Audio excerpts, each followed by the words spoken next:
an incredible story. The Warriors are now 14-2 since Jimmy Butler arrived, and he's not shooting the ball well. It's all the other stuff he adds to the team, and Draymond Green had a pretty blunt description of what Jimmy Butler has brought to the Dubs. It's a real ball club now. You know, with him on this team, whether he have 11 points, 2 or 30, he make us a real ball club. And when we're a real ball club, we usually win championships. You know, the Warriors are starting to feel, as J-Mac sort of snickers at that. But he's right. That one team with Andrew Wiggins that beat the Celtics was feeling like a real ball club. The Warriors are starting to feel like a fashion trend. Just when you think they're uncool, they arrive again. It's like bell bottoms. Yeah, nobody wears them. Then Kendrick Lamar at the Super Bowl has them. Everybody's like, oh, bell bottoms are back. That's the Warriors. And you look at the NFL, and if you have a really good coach and a quarterback, you're always okay. Well, that's Steve Kerr and Steph Curry. As long as they're still near their prime, Warriors are always going to be fine if they're healthy and have a legit number 2. And I was thinking about this over the weekend, watching them beat the Knicks in a really good game. I said, here is why Jimmy Butler is a great fit. Because when you look at the Warriors, because of Steph and the Splash Brothers and KD, you think of them as fun and glossy and flashy. But this team has had a chip on its shoulder, an anger and a resilience because of the makeup of the team. Steph Curry was overlooked, doubted, went to Davidson. Too small. The Warriors didn't know if he or Monte Ellis was the future.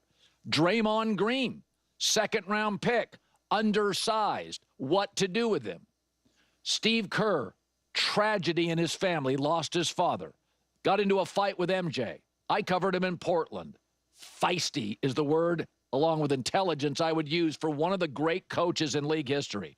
Steve is always up to conflict and getting in your face. It's what makes him great. And then there's Jimmy Butler.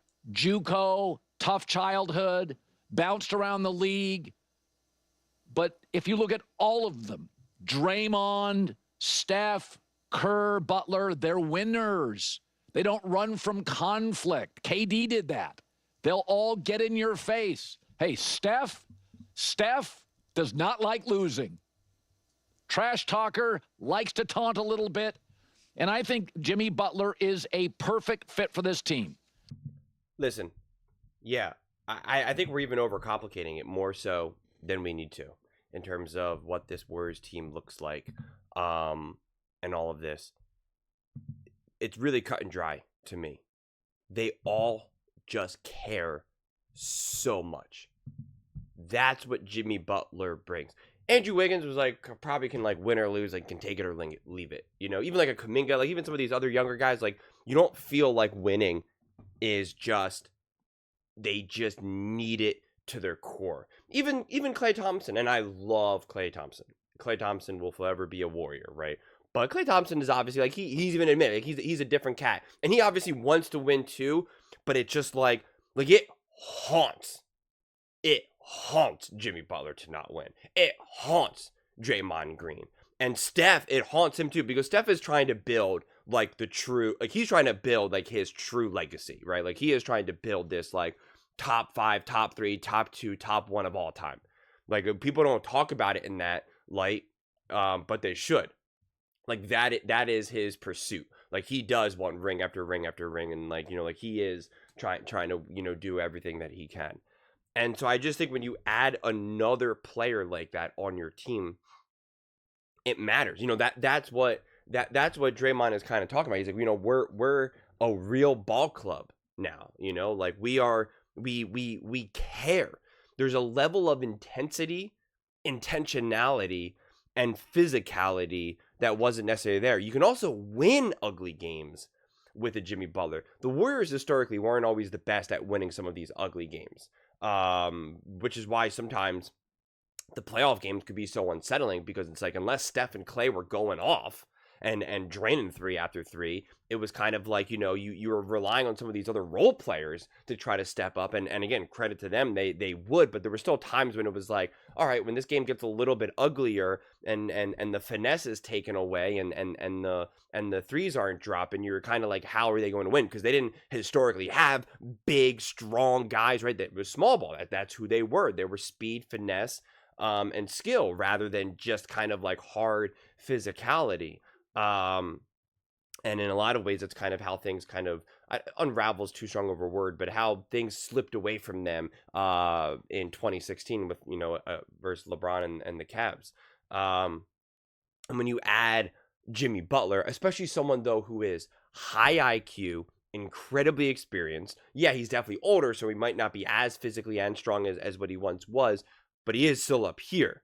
You have some of these other guys that can be physical and strong and can kind of play ugly, but they're 23, 24, and they don't know how to play winning ball.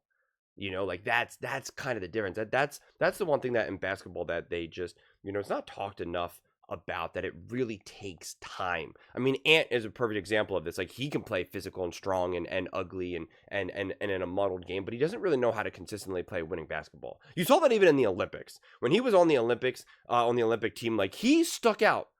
You could see the smoothness, the understanding, the grace, the confidence, and the calmness of Steph, of KD, of LeBron, of Drew Holiday, even, like you could just see it. Basketball, it's so clear when you have true vets. I talk about this a lot, especially on my football channel, the importance of vets, but basketball, you really see it because there's such a rhythm and flow to basketball that you don't always get to see in football, because obviously they're wearing helmets and the play stops every 5 seconds. But in basketball, it's just clear there. And that is the huge benefit of getting a Jimmy Butler, more so than anything, more so than trying to get that 26-year-old Luka, or someone like a Luka or someone like that. They're great, but there's still a difference in understanding. The wealth of experience that Jimmy Butler has, it cannot be overstated. It really, really cannot. And I think that is what adds such a depth to this team right now that this team needed. And quite frankly, this team has never had really a Jimmy Butler on them throughout their entire run. Like, it's actually kind of frustrating when you're thinking about it, when you're like, man, why didn't they make a play for Jimmy Butler 5 years ago, 6 years ago? Because like, that's a type of player that Iguodala kind of had.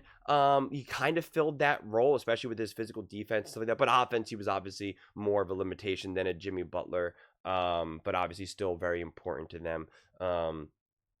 But yeah, man, it's actually like, I don't even want to think about it for too long, because it's just like, man, if they had Jimmy Butler, like years ago, like, dude, they could legitimately have like another 2 rings potentially, going for another third right here. So yeah, you can't linger on that thought too much. But it's nice to be able to see someone who has that level of intensity, but then also the skill set that follows, because we know Draymond Green obviously brings that level of intensity, physicality, just he needs to win and all of that, do all the dirty work, but he's obviously more limited in terms of like, he's not putting up a box score of 28, 7, and 5, right?